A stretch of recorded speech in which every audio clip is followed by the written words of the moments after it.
Hey everyone, my name's Casey, and on this episode of Patina Pit Stop, we're going to try to go drag racing for the second time since I've lived here in Nashville. Going to do a quick review on what happened the last time I went, the problems with my wiring and charging system on the old wagon, and a review of some of the things I've done, updated to the car, and then we're going to go racing tonight. Let's get going.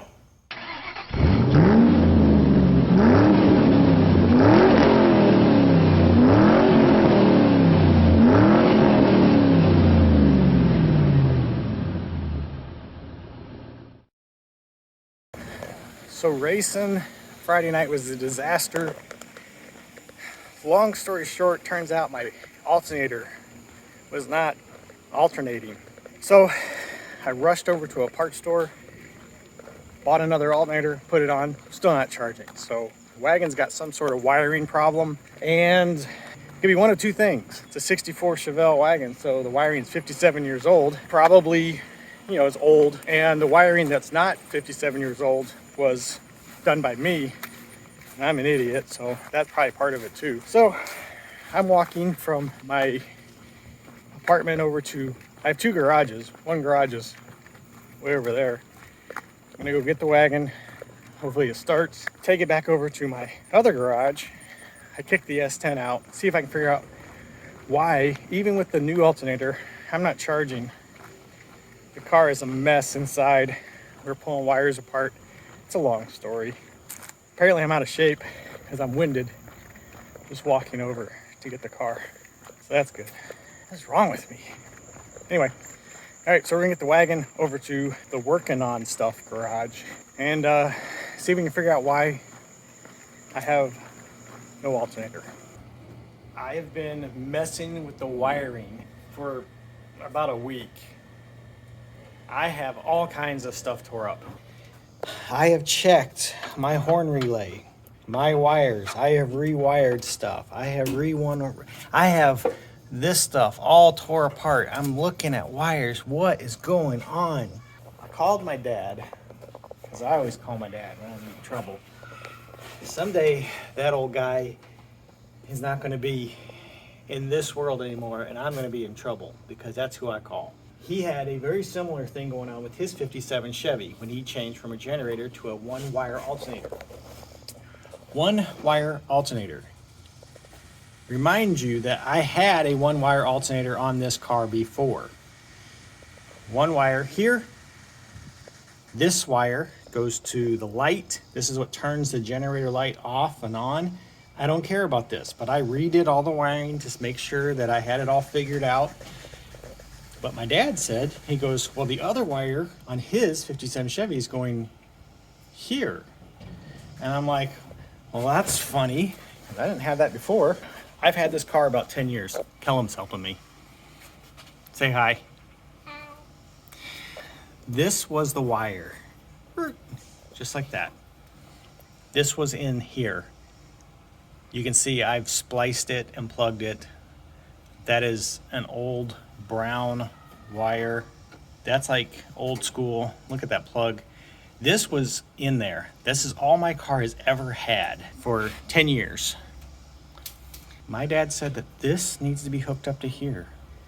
For the last week, I have been tearing this thing apart. I have voltage now. I didn't think it was gonna work. My dad knows stuff.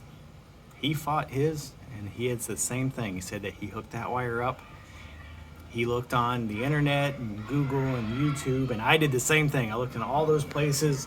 All these guys tell you how to wire a one-wire alternator system on your old car. Nobody said anything about that second wire going to that. But it works.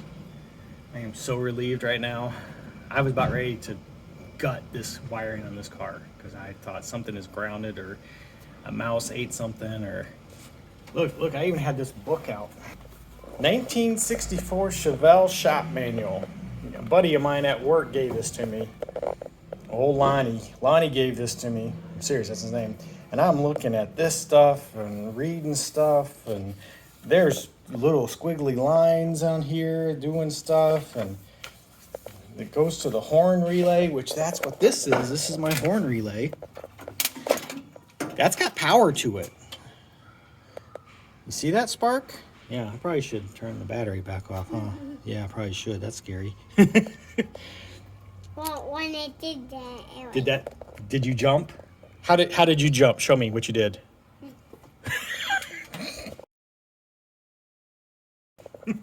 I did too.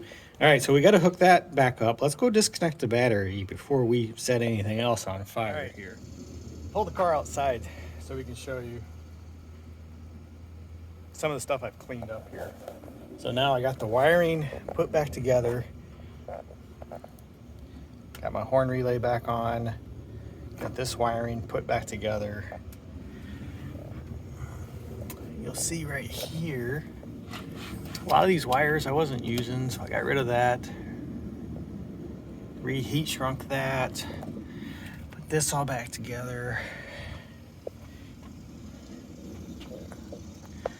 I still need to zip tie this wire, but otherwise everything's put back together under here. Painted my valve covers and my air cleaner, washed the engine off. So it looks pretty good under here. I got all of this undone right now, so I got to put all this back together. All these wires, this. I disconnected my battery on-off switch because I thought that might have been part of the problem. I'm going to clean up all the chaos back here. Try to organize and put everything back together. Finish up the wiring.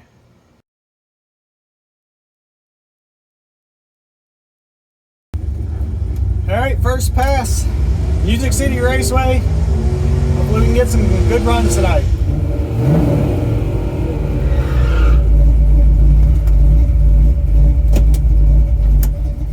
All right, here we go.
Second gear, that did not work. I actually hit the rev limiter in second. So I'm gonna have to shift into third. Thank you, sir. All right, so I ran an 892 at 80 miles an hour. That's my best mile an hour so far with this car in the 8th mile. 892. I think it was going to go faster. It actually hit the rev limiter at the top of second gear. So I'm going to have to shift into third, which I don't really want to do, but I don't have a choice because I was actually printing like, well, let me see.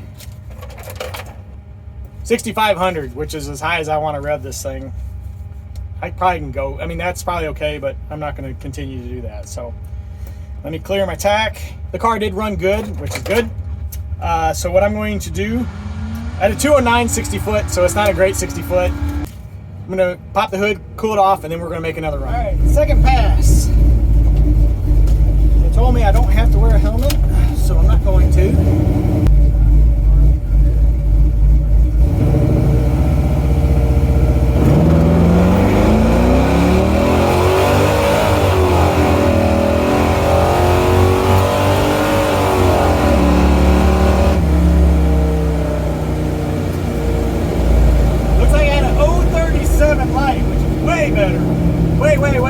Way better.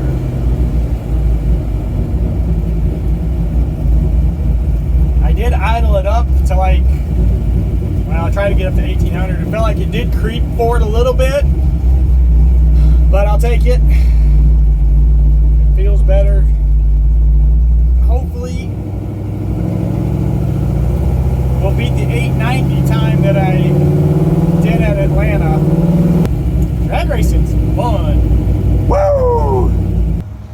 a 2:03 60-foot time. That's my best 60-foot time. Ran an 8:83 at 80 miles an hour. Had an 037 light, 2:03 60-foot, an 8:83. That is the best 8th mile time. I say this car is, or yeah, it's the best 8th mile time I've had so far. That's good. I'm going to pop the hood, let the engine cool off, and then I think I'm going to enter the Gamblers race too. It's got double Baldy.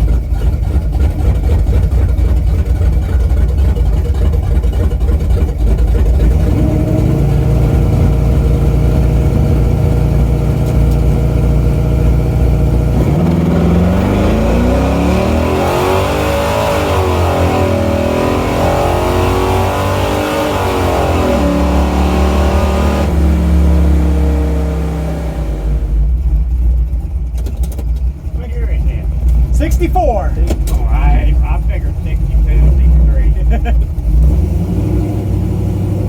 I went at 879. So I went 882 and 879. All right, so I ran at a 2:03 60 foot again. I had a 2:03 last time. I had a 2:03 this time. I picked up a little bit in the 330, and the last time I ran an 883, and this time I went 879 with an 8. So I think I did not stage quite as deep, and I brought it up to like, I don't remember, 1800 RPM, something like that. So, not super consistent, but pretty good. I'll take it. All right, so they say there's one more time run, so I'm gonna do that. I'm gonna show you my custom shift light cover. Going down the track, I'm getting all that light. So with some painter's tape. So now, well, it still looks pretty bright to you guys, but to me it doesn't look that bad. I bumped up my shift point a little bit in first gear. I'm just gonna have to hit the light or hit the shifter really quick. Fans off, lights are on. Pre-stage.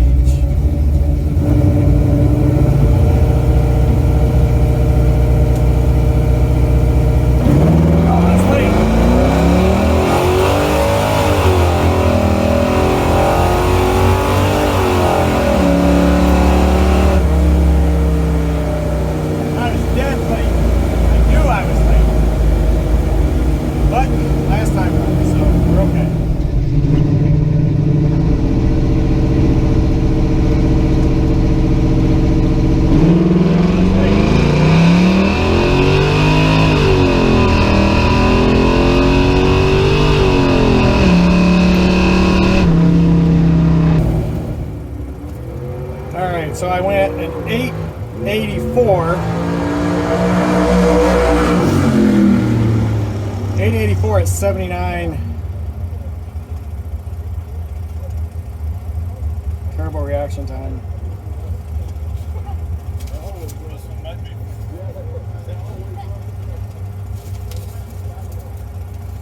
So I'm not really sure why I picked up and slowed down that one time. Probably my shift, because I probably shifted a little early that time.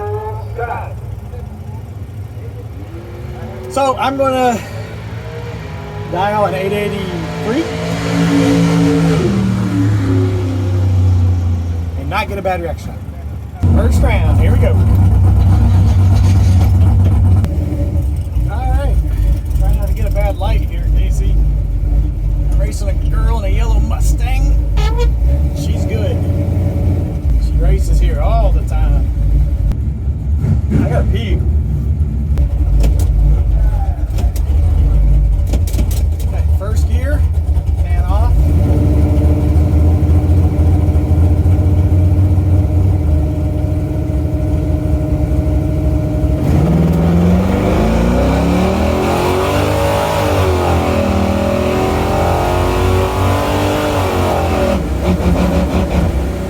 Yes!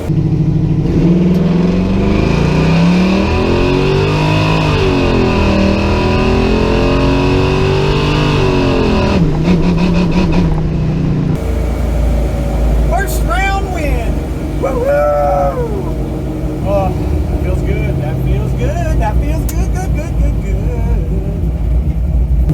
I didn't take much stripe though. It is hard to shift right at the end there. That's not easy. Let me put taller tires on this thing. At an 066 light, ran an 88 on an 83, 77 miles an hour. Oh, I might have shifted.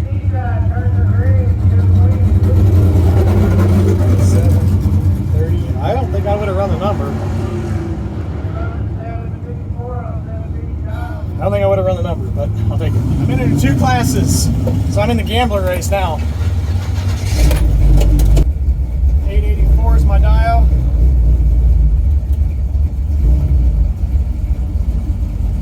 Okay, Casey, here we go.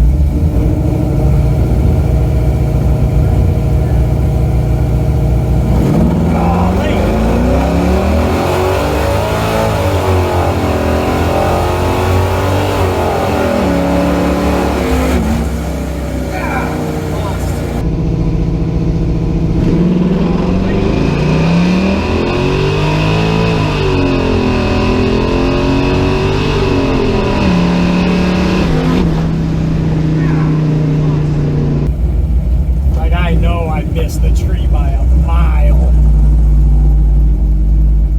And I think I over revved first gear. So my guess is I broke out.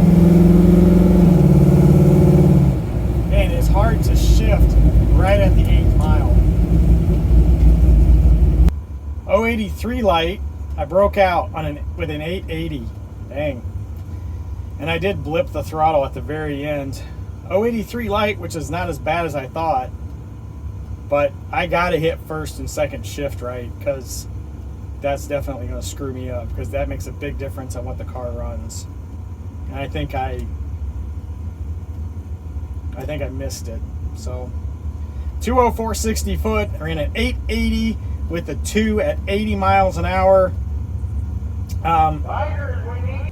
And 93 on a 92 dial. He had a 67 to my 83. I was pretty much in trouble the whole time. I'm not going to re-enter the gamblers race. It's $25 to enter, and then you can buy back. And I'm not feeling it tonight. Second round of the trophy race. I lowered my shift light down a little bit. Pretty sure I have a blown header gasket. Casey, don't be late on the tree.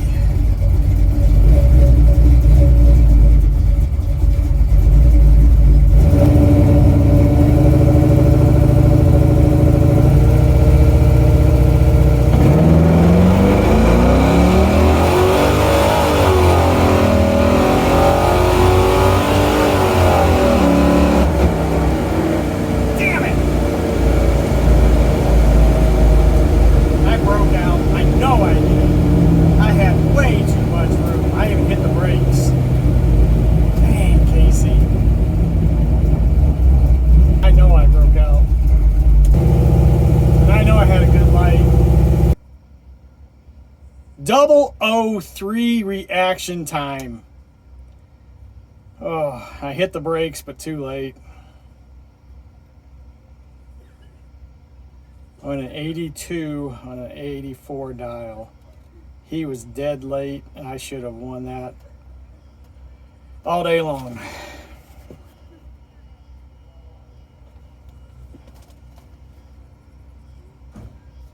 Had fun. Say, thanks for watching. Thanks for watching. Say, do it for Dale. Do it for Dale. Say, we'll see you later. I'll see you later.